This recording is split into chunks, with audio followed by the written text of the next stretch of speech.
Ahoy, Smile here! Dans cette vidéo, je vais vous donner des conseils pour vous améliorer en dessin cette année. Donc pour toutes les personnes qui sont perdues ou qui commencent leur voyage dans l'univers du dessin, j'espère que cette vidéo vous sera utile. J'ai aussi d'autres vidéos pour des conseils plus matériels ou techniques que vous pourrez retrouver dans la playlist en fin de la vidéo ou dans la fiche qui s'affiche maintenant. Tip numéro 1. Apprendre à observer.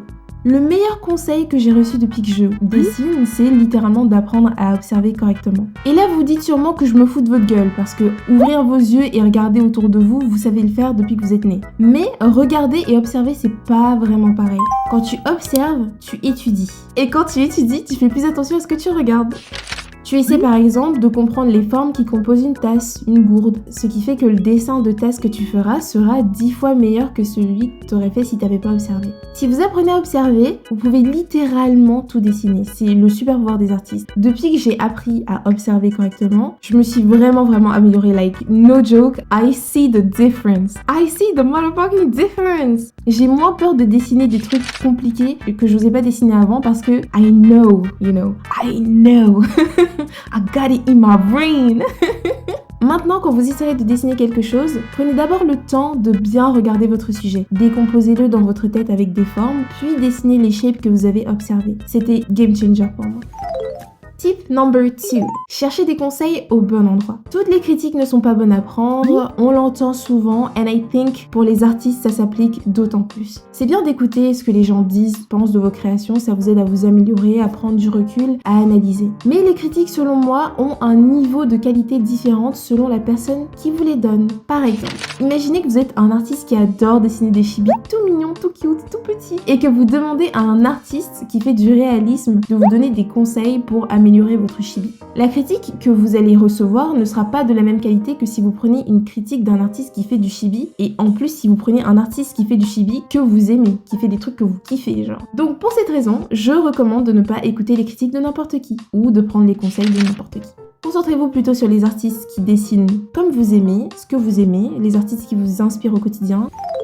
Tip number 3. La broche ne fait pas l'artiste. Il y a beaucoup de personnes qui pensent que utiliser les broches de leurs artistes préférés va les aider à s'améliorer en dessin. Alors, to some extent, I think it can be true, mais c'est pas 100% réel. C'est pas 100% ça qui fait un artiste, les broches. Tu peux utiliser les mêmes broches que Mark Brunette, par exemple, et rester une tanche en dessin. Ce qui va t'aider, c'est soit d'avoir une bonne broche, mais surtout de prendre le temps d'apprendre à utiliser cette broche pour créer des dessins que tu souhaites faire. De pratiquer pour gagner de l'aisance et gagner en confort.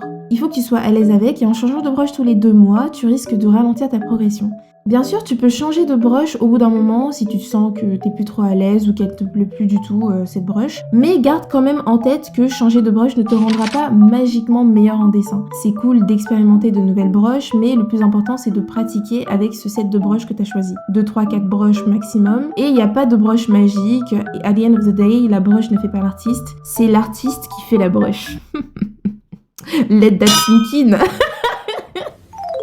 Tip number 4. Ayez un projet. Je le dis rarement quand on me demande comment s'améliorer en dessin, mais je pense que c'est un conseil qui est super important parce que c'est littéralement ce que je fais au quotidien. Juste vouloir s'améliorer en dessin, c'est pas une fin en soi, tu vois. Il faut s'améliorer en dessin pour faire un truc, pour que genre, quand t'as plus de motivation, quand t'as la flemme, quand t'as pas envie de dessiner, quand t'as plus d'énergie, que tu repenses à ce truc sur lequel tu bosses et tu te dis putain, même 15 minutes, je peux passer 15 minutes aujourd'hui à faire un petit truc comme ça, genre dans 1 an et demi, j'aurai ce projet que j'ai bossé et je serai fière de moi.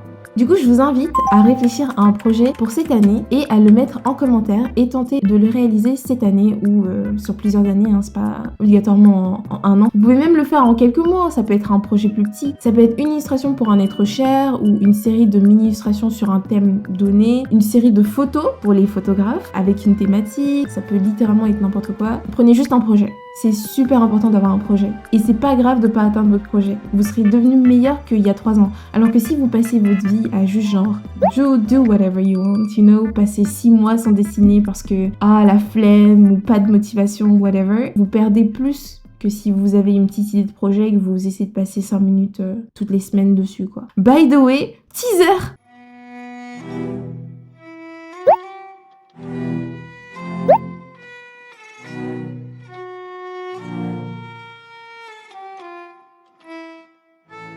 Voilà, c'était mon teaser jumpscare.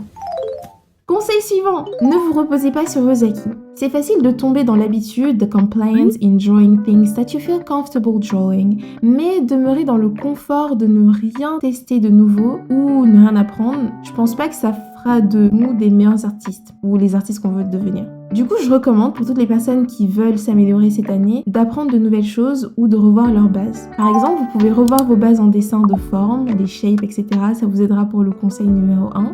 Vous pouvez essayer des techniques comme le gesture drawing, la Loomis method. Ça peut être des exos super pratiques pour rendre vos dessins plus dynamiques, plus vivants, plus réalistes, etc. Je vous conseille de chercher 2 à 3 exos ou 2 à 3 nouvelles notions à apprendre cette année et de passer un peu de temps par semaine dessus. À la fin de l'année, je pense que vous serez vraiment content de l'avoir fait. Pour les personnes qui commencent le dessin de zéro, si vous n'avez pas déjà l'habitude de dessiner tout court, tentez de prendre une feuille, un crayon et juste doodle. Dessinez tout ce qui vous passe par la tête, des fleurs, des smileys, des gourdes, des trucs que vous voyez. Et vous prenez pas la tête avec tout ce que j'ai dit.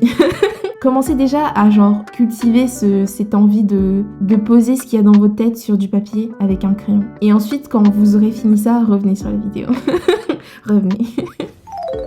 And last tip of the video, tip number 6. Prenez votre temps. De nos jours, j'ai l'impression que plus le temps passe, plus on veut avoir des résultats nickel rapidement. Le problème, c'est que c'est pas réaliste. Practice makes perfect and perfection comes with time and practice. Il est donc important de ne pas s'impatienter. Prenez votre temps dans la création de vos dessins, observez les choses qui sont autour de vous, profitez de la vie, ralentissez le temps en créant petit à petit. Dites-vous que vous passez la vie, vous vous levez le matin, faut être à l'heure en cours ou à l'heure au taf, vous taffez, vous rentrez, vous êtes fatigué et si en plus pour dessiner, il faut se prendre la tête pour que ce soit rapide et efficace, on a besoin de chill. Dessinez des smileys, dessinez des fleurs, dessinez des fesses, dessinez des culs, des big gyattes là, en légende. Voilà, elle part en couille, c'est la fin de la vidéo, elle part en couille.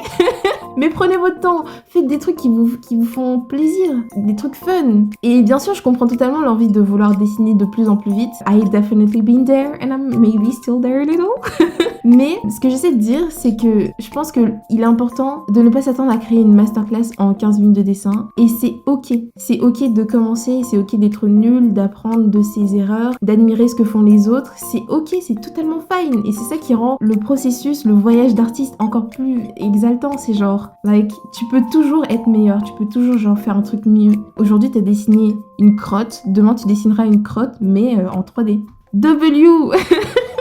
J'espère que cette vidéo vous aura plu, que vous aurez appris des choses. Encore une fois, j'espère vous retrouver le 16 janvier, c'est littéralement vendredi prochain, à 18h, sur ma chaîne Twitch, pour mon petit projet qui m'a pris 3 ans à faire, voilà. I hope you guys will like it, et on se dit à toutes sur Discord. Bye bye! Abonnez-vous. Et un grand merci à mes précieux coffees Miumu, Hantaru, Gatchin, Renji, Dio et Morty. Thank you!